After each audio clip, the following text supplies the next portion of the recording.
السلام علیکم ورحمۃ اللہ وبرکاتہ۔ میرے پیارے آقا علیہ الصلوۃ والتسلیم کے پیارے دیوانوں، خاتون جنت حضرت فاطمۃ الزہرا رضی اللہ تعالی عنہا کی کنیزوں، مکاشفۃ القلوب کے ایپیسوڈ نمبر 109 میں آپ تمام کا استقبال ہے۔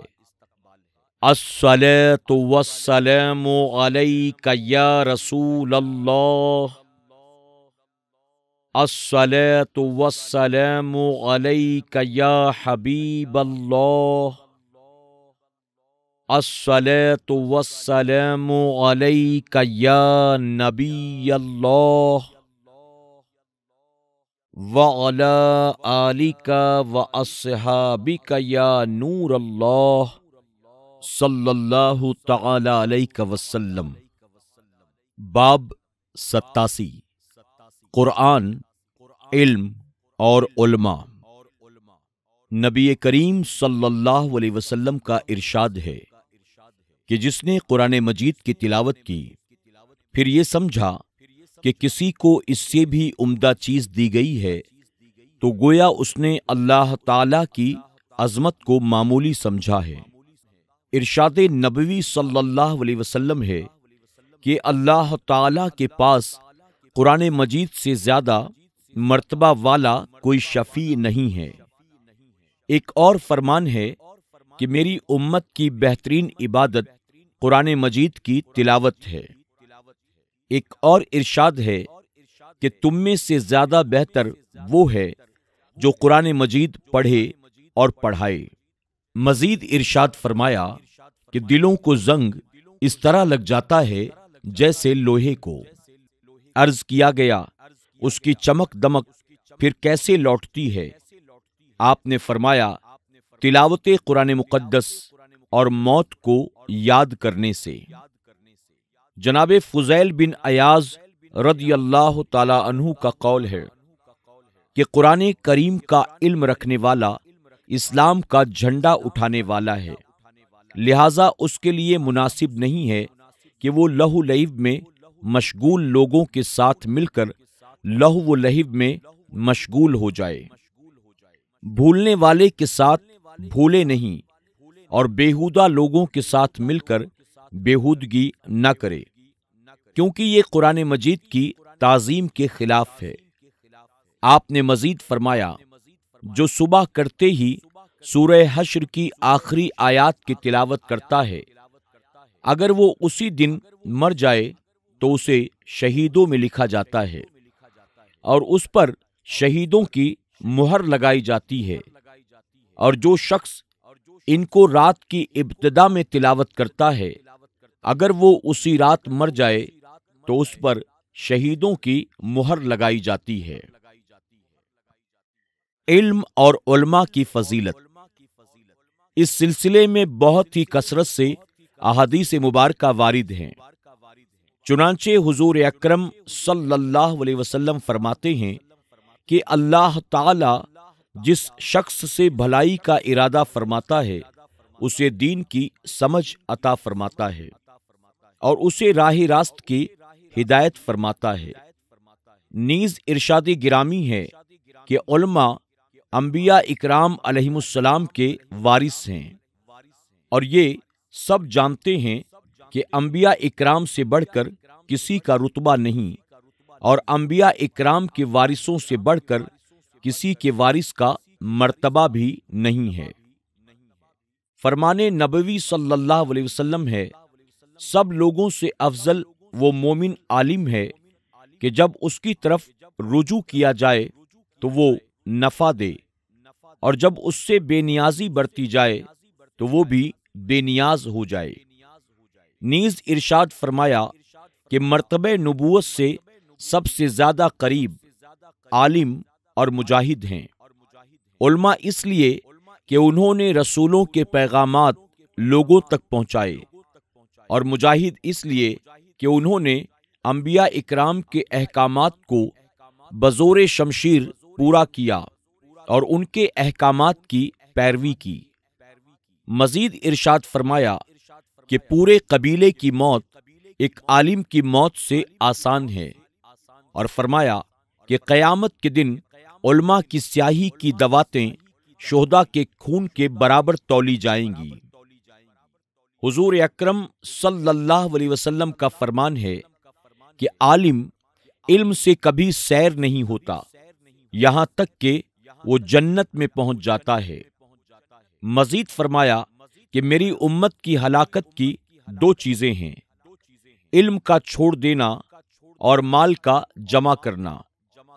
ایک اور ارشاد ہے کہ عالم بن یا متعلم بن یا علمی گفتگو سننے والا بن یا علم سے محبت کرنے والا بن، اور پانچواں یعنی علم سے بغض رکھنے والا نہ بن کہ ہلاک ہو جائے گا۔ اور فرمایا کہ تکبر علم کے لیے بہت بڑی مصیبت ہے۔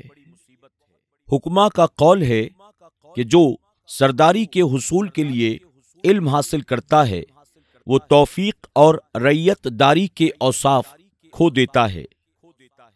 فرمان الہی ہے، مفہوم۔ البتہ میں اپنی نشانیوں سے ایسے لوگوں کو پھیر دوں گا جو دنیا میں تکبر کرتے ہیں۔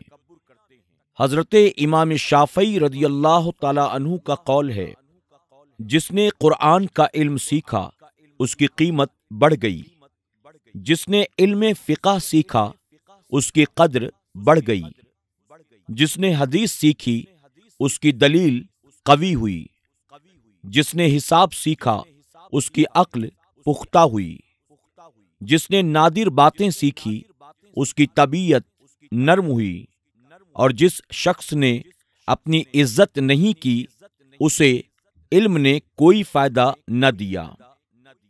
حضرت حسن بن علی رضی اللہ تعالی عنہ کا ارشاد ہے کہ جو شخص علماء کی محفل میں اکثر حاضر ہوتا ہے اس کی زبان کی رکاوٹ دور ہوتی ہے، ذہن کی الجھنیں کھل جاتی ہیں، اور جو کچھ وہ حاصل کرتا ہے اس کے لیے مسرت کا سبب ہوتا ہے۔ اس کا علم اس کے لیے ایک ولایت ہے اور فائدہ مند ہوتا ہے۔ فرمان نبوی صلی اللہ علیہ وسلم ہے کہ اللہ تعالی جس بندے کو رد کر دیتا ہے علم کو اس سے دور کر دیتا ہے۔ ایک اور ارشاد میں ہے کہ جہالت سے بڑھ کر کوئی فقر نہیں ہے۔ میرے پیارے آقا علیہ الصلوۃ والتسلیم کے پیارے دیوانوں، خاتون جنت حضرت فاطمۃ الزہرا رضی اللہ تعالی عنہا کی کنیزوں، اسی کے ساتھ باب 87 مکمل ہوا جو قرآن، علم اور علماء کے تعلق سے تھا۔ اب آئیے باب 88 کا آغاز کرتے ہیں، فضیلت زکوٰۃ و صلاۃ۔ یہ بات سمجھ لیجئے کہ اللہ تعالیٰ نے زکوٰۃ کو اسلام کی بنیادوں میں سے شمار کیا ہے، اور اس کا ذکر نماز کے ذکر کے ساتھ ہے۔ نماز جو کہ اسلام کا بلند ترین شعار ہے، چنانچہ فرمان الہی ہے، مفہوم، اور نماز قائم کرو اور زکوٰۃ ادا کرو۔ فرمان نبوی صلی اللہ علیہ وسلم ہے، اسلام کی بنیاد 5 چیزوں پر ہے: اللہ کی وحدانیت، محمد صلی اللہ علیہ وسلم کی رسالت کی شہادت، نماز قائم کرنا اور زکوٰۃ ادا کرنا۔ اور اللہ تعالیٰ نے ان 2 میں کمی کرنے والوں کے لیے شدید وعید فرمائی ہے، چنانچہ اللہ تعالیٰ ارشاد فرماتا ہے، مفہوم، پس ہلاکت ہے ان نمازیوں کے لیے جو اپنی نماز سے بے خبر ہیں۔ اس بارے میں پہلے ہی مکمل بحث گزر چکی ہے، اور اللہ تعالیٰ نے اپنے کلام میں ارشاد فرمایا ہے، مفہوم، اور جو لوگ سونا چاندی جمع کرتے ہیں اور اسے اللہ کی راہ میں خرچ نہیں کرتے، پس انہیں دردناک عذاب کی خوشخبری سنا دیجیے۔ اس آیت کریمہ میں راہ خدا میں خرچ کرنے سے مراد زکوٰۃ ادا کرنا ہے۔ صدقہ کسے دیا جائے؟ صدقہ دیتے وقت ایسے نیک افراد، فقراء تلاش کیے جائیں جو دنیا سے ترک تعلق کر چکے ہوں اور آخرت سے لو لگائے ہوئے ہوں، کیونکہ ایسے فقراء کو صدقہ دینا مال کو بڑھانا ہے۔ فرمان نبوی صلی اللہ علیہ وسلم ہے کہ پرہیزگار کا کھانا کھا اور پرہیزگار کو کھانا کھلا۔ آپ نے یہ بات اس لیے فرمائی کہ پرہیزگار اس کھانے سے پرہیزگاری میں بڑھے گا، لہذا تو بھی اس اعانت کی وجہ سے اس کی عبادت و ریاضت میں شریک گنا جائے گا۔ ایک عالم کا قول ہے کہ صدقہ دیتے وقت صوفی فقیروں کو ترجیح دو۔ کسی نے اس عالم سے کہا کہ اگر آپ تمام فقراء کا کہتے تو شاید بہتر ہوتا۔ عالم نے کہا نہیں، یہ صوفی فقیر ایک ایسا گروہ ہے جس کی تمام تر توجہ اللہ کی طرف مبذول رہتی ہے۔ جب ان میں سے کسی کو فاقے سے واسطہ پڑتا ہے تو ان کی ہمتیں پراگندہ ہو جاتی ہیں۔ مجھے ان میں سے کسی ایک فقیر کی توجہ فاقہ سے ہٹا کر اللہ تعالیٰ کی طرف کر دینا ان 1000 فقیروں کو دینے سے زیادہ پسند ہے جن کی دلچسپی کا مرکز دنیا ہے۔ کسی نے حضرت جنید بغدادی رضی اللہ تعالیٰ عنہ کو یہ بات سنائی تو انہوں نے اسے بہت پسند فرمایا اور کہا یہ شخص اللہ کے اولیاء میں سے ایک ولی ہے۔ میں نے کافی مدت سے اس جیسی بہترین بات نہیں سنی تھی۔ کچھ مدت کے بعد حضرت جنید سے عرض کی گئی کہ اس شخص کا حال دیگر گوں ہو گیا ہے اور وہ دکان چھوڑنے کا ارادہ رکھتا ہے۔ جناب جنید نے اس شخص کی طرف کچھ مال بھیجا اور کہلا بھیجا کہ اسے اپنے مصرف میں لاؤ اور دکان نہ چھوڑو، کیونکہ تم جیسے لوگوں کو تجارت نقصان نہیں دیتی۔ یہ آدمی جس کا تذکرہ ہوا دکاندار تھا اور فقراء اس سے جو کچھ خریدتے وہ ان سے ان چیزوں کی قیمت نہیں لیتا تھا۔ حضرت ابن المبارک اپنے عطیات صرف علماء کو دیتے۔ حضرت ابن المبارک رضی اللہ تعالی عنہ اپنے عطایا کو علماء کے لیے خاص کرتے تھے۔ کسی نے کہا آپ اپنی خیرات و صدقات اگر عام کر دیتے تو بہتر ہوتا۔ انہوں نے کہا میں نبوت کے مرتبے کے بعد علماء کے مرتبے سے افضل کوئی مرتبہ نہیں جانتا۔ اگر ان میں سے کسی کا دل اپنی ضرورت کی طرف متوجہ ہو جائے اور ان کے علمی مشغلے میں خلل پڑ جائے، پھر وہ تعلیم و تعلم پر کما حقہ توجہ نہیں دے سکیں گے، لہذا ان کے لیے حصول علم کی راہوں کو آسان کرنا افضل و اعلیٰ ہے۔ اپنے صدقات میں مصیبت زدہ لوگوں خصوصاً عزیز و اقارب کو ترجیح دینی چاہیے، کیونکہ یہ صدقہ بھی ہے اور صلہ رحمی بھی، اور صلہ رحمی کا اجر بے انتہا ہے، جیسا کہ صلہ رحمی کے باب میں اس کے فضائل مذکور ہوئے ہیں۔ یہ بھی ضروری ہے کہ انسان خفیہ طریقے پر صدقات دے تاکہ ریا کی نحوست سے پاک رہے اور لوگوں کے سامنے لینے والا رسوائی سے بچے۔ فرمان نبوی صلی اللہ علیہ وسلم ہے کہ خفیہ صدقہ اللہ تعالیٰ کے غضب کو بجھا دیتا ہے، اور اس حدیث شریف میں جس میں ان 7 آدمیوں کا ذکر ہے جنہیں اللہ تعالیٰ عرش کا سایہ عطا فرمائے گا جبکہ عرش کے سائے کے سوا کوئی سایہ نہ ہوگا، یہ بھی ارشاد فرمایا کہ وہ آدمی جس نے خفیہ صدقہ دیا یہاں تک کہ اس کے بائیں ہاتھ کو یہ پتہ نہیں کہ دائیں ہاتھ نے کیا دیا ہے۔ ہاں، اگر صدقے کے اظہار میں یہ فائدہ ہو کہ لوگ بھی صدقہ دیں گے تو اس کے اظہار میں کوئی مذائقہ نہیں، بشرطے کہ ریا اور احسان جتانے کا اس میں دخل نہ ہو، جیسا کہ فرمان الہی ہے۔ مفہوم: اپنے صدقات کو احسان اور ریا سے باطل نہ کرو۔